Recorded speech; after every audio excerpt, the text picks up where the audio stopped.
I know, guys, Ant-Man and the Wasp Quantumania. That messy as all hell nightmare start to Phase 5. That's the post-Endgame MCU film I'm gonna jump on the love train for? Well, yeah, I love the first two Ant-Man films. Hell, you could probably say that I have an Ant bias for these movies. And if you've been a FilmSpeak subscriber for, I don't know, any amount of time, you probably know this. I think it's the most optimistic, hopeful, and progressive series of films in the entire MCU. Films which, under Peyton Reed, have not only been some of the more director-driven entries, but which have embraced the weird and quirky.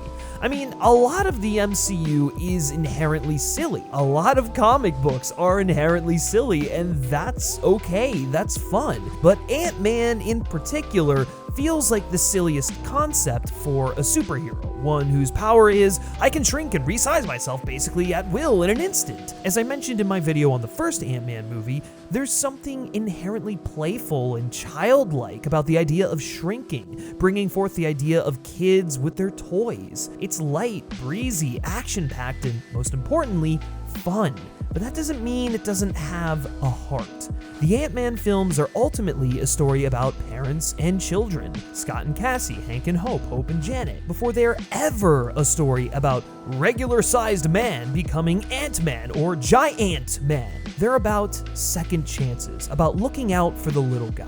In a world of Captain Americas and Spider-Mans and Hulks, Scott Lang feels like the true people's hero, the most regular guy of them all. Which is why I had a lot of skepticism about Quantumania. I know, I can't believe I'm saying that as the massive Ant-Man fan I am, but believe me, I had reservations. I actually thought this movie looked terrible. I was very concerned about the future of the Ant-Man movies, about getting my perfect trilogy of Ant-Man films. It wasn't gonna happen, was it? You couldn't do what I wanted you to do. I did not think that going immediately back to the quantum realm with this character after the events of Endgame, of making the most bombastic adventure with Kang the Conqueror as a seemingly unstoppable foe, hell-bent on conquering every realm, of taking the foundation of Ant-Man and making it as big as possible, was a good idea. And I hated the way that Peyton Reed talked about, well, you know, Ant-Man was the palate cleanser for post-Endgame, and for some reason, Peyton Reed sounds like a Southern boy. Why the fuck did I just go into that voice? It doesn't matter. And now, well, you know, we want to bring Ant-Man into the forefront. We want to give him an Avengers-level film. Ant-Man doesn't need that, man. He never needed that. And so all that stuff coming at me just kind of jaded me on the idea of Quantumania as a whole. It seemed way off from the simplistic charm, the ideas of family and redemption that those first two films gave me, which is why if we're going to go to the quantum realm, I wanted it to be a small-scale, intimate adventure in a wacky environment akin to that of Land of the Lost or a Saturday morning cartoon, something that kept the core of the Ant-Man films intact. I was worried we'd be playing a game of world-ending Avengers-level stakes, as Peyton Reed and Kevin Feige had been saying, overt Phase 5 setup, that this wouldn't be its own movie, that it was only chapter 1 of whatever the hell the next phase of the MCU is, and it would all be to the detriment of what made Ant-Man so special, especially since these movies have largely been standalone, stories that have existed within the MCU, well, not really being the stories that carry forth the interconnectivity, the setup, or whatever, and they worked because of that. So, you can imagine my delight when that wasn't the case. It feels kind of silly on my part that I didn't have faith in what Peyton Reed was doing, because the film loses none of what makes the first two entries work. I mean, I've followed Reed this far and haven't been disappointed with his efforts. He always looked at the Ant-Man films as being an outlet to channel a lot of his ideas for a Fantastic Four film into. And Quantumania might be the most overt example. Seriously, just swap out Quantum Realm for Negative Zone and the Ant Fam for the Fantastic Fam, and boom, you got a cosmic Fantastic Four movie. I honestly blame the terrible marketing for why my expectations were at ground level, leaning more into Kang and Phase 5 setup with Ant-Man as an afterthought, instead of selling us on a fun, wacky Ant-Man adventure. Just as Iron Man 3 reaffirmed what made Tony Stark Iron Man, and Captain America Civil War did the same with Steve Rogers, Ant-Man and the Wasp Quantumania reaffirms who our heroes are and their love for one another. I'm shocked to say, but it really landed for me, and I feel very comfortable saying that Ant-Man is the most consistent and overall best trilogy in the MCU. I know, y'all are ready to just, throw down, punch me in the face, light me on fire, all that stuff, but, I mean, come on, you already know how I feel about MCU Spidey, and for those of you who don't know, I'm not the biggest fan of Captain America Civil War. That'll probably have to be addressed in a later video. Look, I'm not saying that Quantumania is perfect, or even that it's like the greatest thing I've ever seen. It certainly isn't the cleanest film in the world, but I'm sad to see this film not land as well for so many other people. Again, not liking it, but damn, some of you guys are a bit too ruthless and hyperbolic. The worst MCU film? Come on. So now that Ant-Man and the Wasp Quantumania is here, now that we've gone this far into the layers of the quantum realm, stick with me for a bit, drink the ooze, and hopefully you'll be able to understand why I have such an affinity for this movie. But be careful, you don't want to spill any of that ooze on your shoes unless the shoes are the incredibly waterproof Vessies, the sponsor of today's video. On top of being insanely stylish and comfortable, Vessi provides the perfect shoe to protect my feet whenever I go out and about. And with the new Vessi Stormburst, I haven't felt more comfortable or felt more stylish while doing so. The Stormburst has all the amazing qualities you'd expect from a winter boot, all in a stylish sneaker design. They are 100% waterproof, not water resistant, waterproof, and keep you nice and warm. Using Dymatex, the Stormburst is a super soft material that keeps your feet warm in the cold, but also has the amazing ability to keep you cool in the warmer months. Now I know it's not shrinking or enlarging a Pez dispenser, but that's a pretty great superpower if you ask me. I wear the Stormbursts all the time while walking around outside or going on hikes, and they're easy to slip right on so I can get on the go as fast as I want. So what are you waiting for? Check out the Vessi Stormburst and other styles at vessi.com/filmspeak. Get your Vessi sneaker in the size that best fits you and use code FilmSpeak for 15% off your entire order. That's code FilmSpeak for 15% off your entire order, and thank you so much to Vessi for sponsoring this video. Time. It's at the center of it all.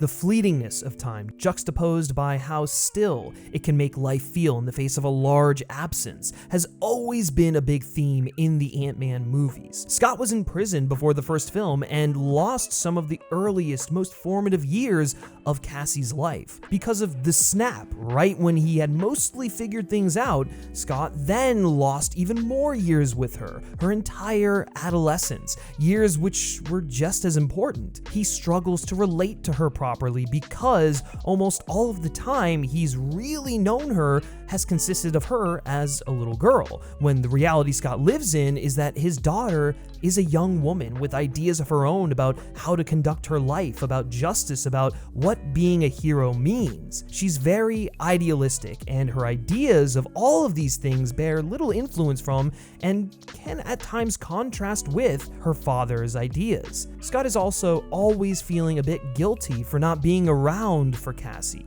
Scott finding a way to even out the work-life balance has been an integral element of his story throughout this trilogy, finding the time to be the dad he needs to be for Cassie even when he doesn't have the time. And now maybe Scott is overcorrecting in that direction. In writing a book that chronicles the Avengers' battle with Thanos and telling his personal story, Scott's been looking at his work as a hero in the rearview mirror, which Cassie's become a bit critical of. She's reminding him that there are still a lot of injustices in the world and interrogates her father as to why he's still sitting on the sidelines. She's out there rallying against the destruction of homeless encampments. Encampments, mind you, created by the Victory that Scott was a direct part of. And Ant-Man is just reading books to kids. At first, I was concerned that the film was going to just pay lip service to this idea, to reference Endgame, but also the real-life parallel of the homelessness crisis in San Francisco, and then immediately move on. But, to the film's credit, Cassie doesn't let this go. The subject is brought up again, and then they get stuck in the quantum realm and find out about what's going on with the revolutionaries there, and the people being displaced there, and how Kang is oppressing them. Scott is hell-bent on getting home with Cassie and the others no matter what, turning a blind eye to people in desperate need of help. Cassie has to have a dialogue with him and reassert that he's Ant-Man. As I mentioned before, Scott has always been the people's hero across all of his films, always fighting and looking out for the little guy with what little power, privilege, and platform he has. Now, as he struggles to find his next great adventure and purpose, he finds himself conflicted with duty and his own wants and desires. The film puts Scott's selflessness to the test. It asks, how far is Scott's selflessness, his uplifting of the little guy, willing to go? If he transports to a completely other plane of existence, will he still retain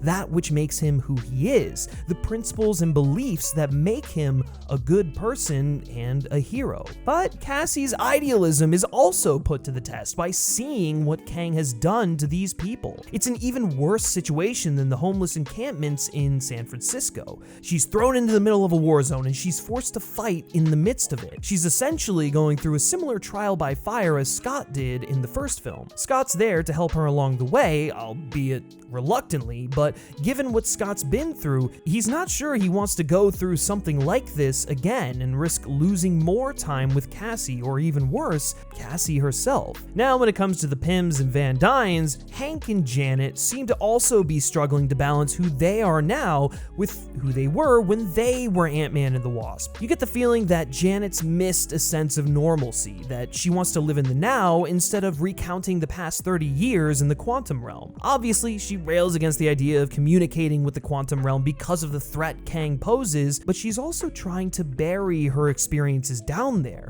The reality is, of course, Janet can't move forward unless she addresses and comes to terms with the past. Burying it is only going to make things worse, as we saw with Hank and how he failed to cope with losing her. It's also interesting how Janet and Hank have similar issues with trust, sharing information, and needing to have their hands on the wheel. It speaks to why they're so great for each other. They're like a hive mind with nothing but love, passion, and admiration for their work and each other. And what's also great about Hank in the beginning, and specifically his interactions with Cassie, is that he's clearly learned from his past mistakes of not sharing his insight and wisdom with those who seek it and already have an understanding of it. During the snap, Cassie became obsessed with the quantum realm and tried learning everything she possibly could about it from Hank's research. She clearly had a scientific mind and also a bit of her dad's electrical engineering brain, hence why she has been able to construct something like the quantum telescope. Many will probably ask, well, why did Hank just willingly help her develop something that could be potentially dangerous? But you have to remember, he was in the dark about Kang as much as the rest of us, and I think he was also learning from his past experiences with Darren and Hope that if he didn't let someone in, share his knowledge to make for a better outcome, left them out to dry with the knowledge they already had, they would go through with it and probably result in something far worse and catastrophic. Hank gets a really nice, understated through line across this trilogy, showing him come out of his shell to expand his willingness to be collaborative and share his knowledge with someone for the greater good. You also get the sense that he's looking at this time with Cassie as a second chance at raising Hope as a kid. He's excited by Cassie being interested in the stuff he is and wants to share it with her.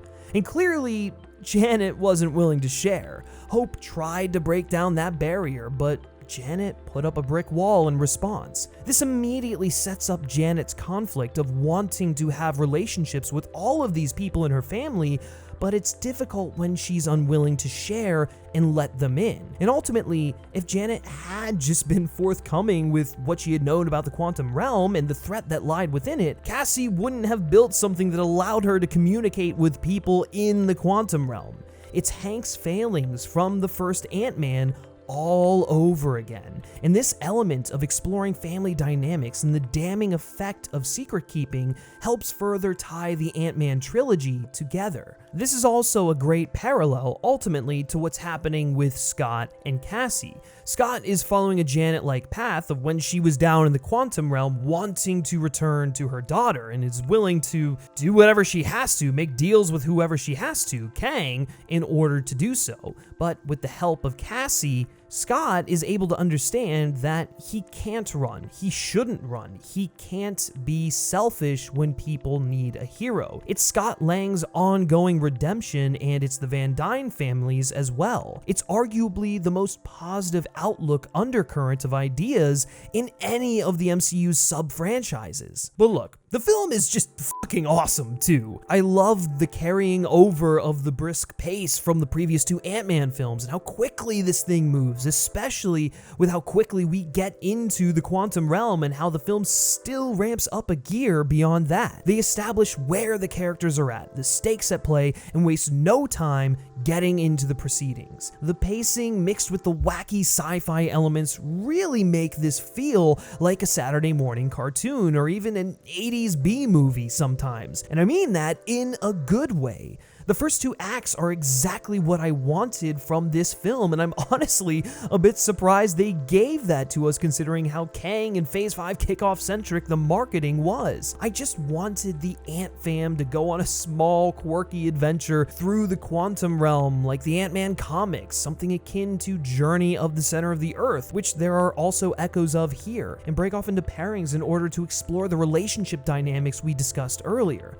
That's what I got. I have no complaints in that department, even though I know that's not necessarily what a lot of people wanted. From a world-building perspective, the quantum realm felt like an amalgamation of all the pieces of sci-fi and pop culture that Peyton Reed loves, and that inspired him. I got a lot of John Carter, some of the Star Wars prequels, when Hank, Hope, and Janet get to the Bill Murray bar, Temple of Doom's Blood of the Kali with the ooze. There is literally even a direct verbatim line from Kingdom of the Crystal Skull, when Hank goes, "None of them were you, baby." There's even some Tron Legacy thrown in there, with Kang building an army and trying to break out of the quantum realm, very akin to Clue trying to break out of the grid. Reed is hugging, probably suffocating those inspirations perhaps a bit too tight, as some of the homages aren't really homages as much as they are copy and pastes, but you can tell they're done with love, and they all still mostly work despite the obvious cribbing. It's his sci-fi love letter, and that's saying something considering the fact that Guardians of the Galaxy and the Thor films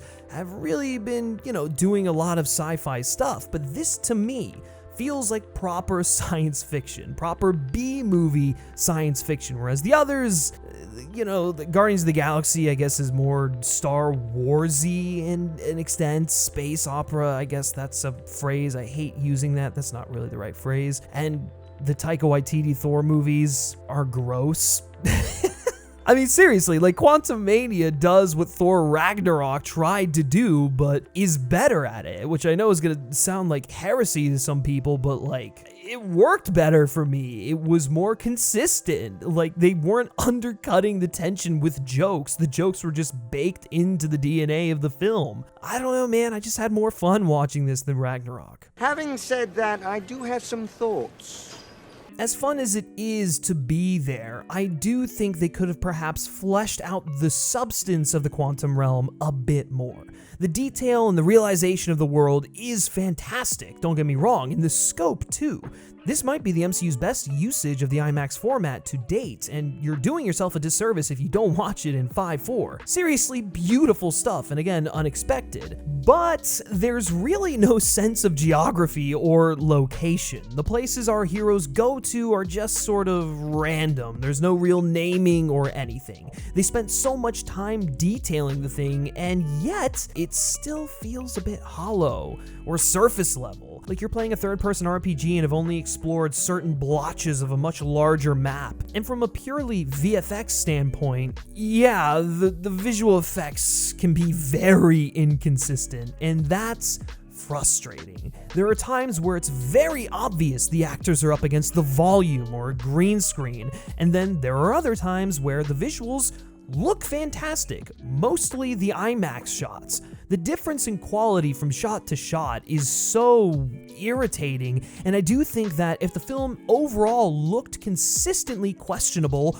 or consistently beautiful, it would land better than looking like this, and then a few minutes later, like this. You wouldn't have the tease of how great it can be if you had just simply given the VFX artist enough time, contrasted with moments where, oh boy, it looks like Spy Kids. I also think that because we're sort of on this ride in a new world with these characters, there's inherently going to be some exposition. That being said, there's entirely too much exposition, too much telling, and not enough showing, especially when they don't seem to be concerned with laying out any cohesive rules for the world, which I don't really mind because this is the quantum realm. It's literally based on nothing, no sense of physics or whatever, and that's where a great deal of the fun comes from.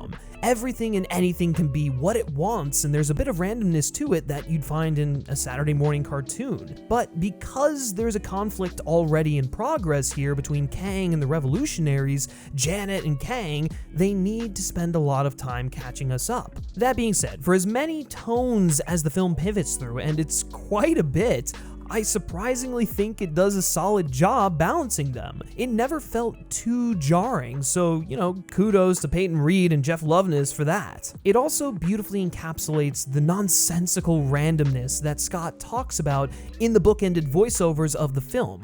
His life doesn't make sense, and life in general doesn't always. Maybe doesn't even usually make sense, even if you aren't a superhero. The tone of our life can pivot on a dime in reality, and I really like how they captured that in the film. Alright, let's get him out here. I've name dropped him a few times, but I can't possibly bury the lead about Kang any longer. So let me put it simply. Jonathan Majors is one of the best things, if not the best thing, to ever happen to the MCU. Right? Yeah, no, that feels right. We already knew that though because of Loki. I think this film expands his character beautifully. Through Kang, the film tackles anti-authoritarianism. It doesn't just condemn the conquerors, it condemns the people who are complicit in the conqueror's actions, like Bill Murray's character. He was a friend of Janet's, a colleague, brother-in-arms, even a lover, which, by the way, love the pro-sex messaging for older people. It's just great. Love to see it. Someone who Janet thought to have beliefs and would continue the fight against Kang following her departure from the quantum realm. She, of course, was wrong. He claims he fought as long as he could, but we all know he just sold out to save his own skin. He's an example of the selfishness that tempts our heroes, looking out for oneself and their needs at the expense of others and their lives. Hearing firsthand what Kang did to the revolutionaries and their people who were just trying to fight to survive. A conqueror burned down their homes and stories, built an empire on the bones of their people, really paints a vivid and tragic picture of the culture lost in the wake of oppression. It invokes images of the age of colonization, making for an intimidating and ruthless buildup to Kang's reveal. You don't need to see him on screen for that long. His presence is felt even when he's not on screen, and the stranglehold he has over the quantum realm. I like the fact that Kang isn't just the next big baddie of the MCU. He has a personal relationship with Janet, so that helps make the stakes feel even more intimate. Kang's not only battling the Ant Fam and pushing his thumb down on the inhabitants of the quantum realm, he's battling himself. The other variants. It's an interesting way to depict someone going through a bit of a crisis of identity, which nicely parallels with Scott. In the end, Scott is able to reaffirm who he is, and for as much as Kang believes himself to be a conqueror, I mean, he is, but he's still searching for something. He's a man of many identities, so he's not entirely able to have that affirmation of who he is. He has a chip on his shoulder because he was cast aside by the council, by his family. I have one thing that was a little jarring about Kang, and it was how Jonathan Majors played him here. Don't get me wrong, Majors is a scene stealer. He's menacing, a force of nature. I mean, when isn't he? But he feels a little bit like he's acting in an entirely different movie. I really like that Darren was MODOK, and it was a pretty creative way of taking what happened to him at the end of the first Ant-Man and using it as a reckoning of Scott's legacy versus who he can be as Ant-Man in the future. Ever since Scott destroyed Darren, their fates became intertwined, and Cassie was caught in the middle of that as well. That night, two things happened. Scott became the hero his daughter always saw him as, inspiring her to go on and become one herself. But Scott simultaneously mutilated Darren, transforming him into MODOK. In a sense, MODOK sort of becomes Cassie's first big antagonist, and it makes sense since they were both forged as a result of the events in her bedroom that night. He was the monster trying to kill her, and she was too young and helpless to stop him then. But she's not helpless anymore, and she's finally able to defeat the monster in her closet from all those years ago on her own. Instead of killing him as her father, I guess quote unquote, did, she can inspire Darren to be better. He's a dick, and he doesn't have to be one. That's a choice he's making because he lacks a sense of identity. All he wants is the approval of someone, whether it's Hank or Kang. He doesn't know how to be independent. He's unable to be his own person until Cassie helps him. She sees someone in need, and instead of ignoring them, instead of turning a blind eye, she extends her hand. She's able to appeal to him and allow him to reclaim his identity for himself. I think that's part of what I love about this film is it's interrogating our characters about their character. Are they willing to make a change for the better, to become and embrace who they truly are, the best of themselves? Will they double down on what makes them a hero or a villain? It's a journey of self-discovery, reaffirmation, uncovering identity. It's about how new environments and new challenges test your very character, and I really dug that here. Kang is the only one to see that time is broken, and he trusts no one else to fix it but himself. Kang only sees the big picture, the broad strokes, missing the little things and people, ecosystems, which is the exact opposite of the Ant fam. Hank's ants have been living in the quantum realm for decades and have built a colony and prospered. Ants don't give up. They work together to accomplish things much bigger than themselves. Hank quotes Scott's book saying, "There's always room to grow." Little guys working together like ants to become something more. Hank uses the ants as an allegory and example to advocate for socialism, which is hilarious in the context of the film, but also, I mean, look, the man's spitting some truth there in that moment. It's great, especially when he uses that ideology to combat the iron fist of Kang's one-man rule, his dictatorship. Kang can't take it, and when he's being overwhelmed by legions, he finds Scott and the Ant fam's inspiration from ants pathetic. "You talk to ants, what are you going to do? You're insignificant." Ants are the voice of the little guy. Together, they're stronger than you can imagine. And as they take down Kang with a caravan of ants, the Ant fam also inspired legions to carry the torch, continue the fight, and rebuild their world. Scott is willing to sacrifice himself. He's willing to make sure that the ones he loves are safe, that the entire quantum realm is safe, because he always knows what the right thing to do is. Kang says, "You should have looked the other way." Scott retorts, "Never been good at that." I fucking love this exchange because it perfectly encapsulates who Scott is and who Kang is and the power disparity between the two. Scott knows he's not more powerful than Kang, that he can't beat him, but he also knows that Kang only wants to run. He just has to destroy what he's after. I don't have to win. We both just have to lose. I also love how hope comes back for Scott, first in the probability storm and then in the final battle, in the way Hank couldn't, but wanted to for Janet. Again, making good on that second chance, making things right the next go-around or next generation. As Scott closes out the film, who says life has to make sense? That's life. Makes things meaningful and exciting. It doesn't have to be painted in uniform. There doesn't have to be one clear path or timeline or variations, differences. The weird and wacky make life full of color and opportunity. It makes things exciting. It allows for an adventure and for everyone to feel loved and as though there's meaning. Scott is advocating for freedom of expression, of paying attention to the little guys and the differences that make them unique and who they are. This is such a beautiful punctuation point on the Ant-Man story, what he represents and what he represents in the face of those who wish to conform society, forcibly bend it to their whims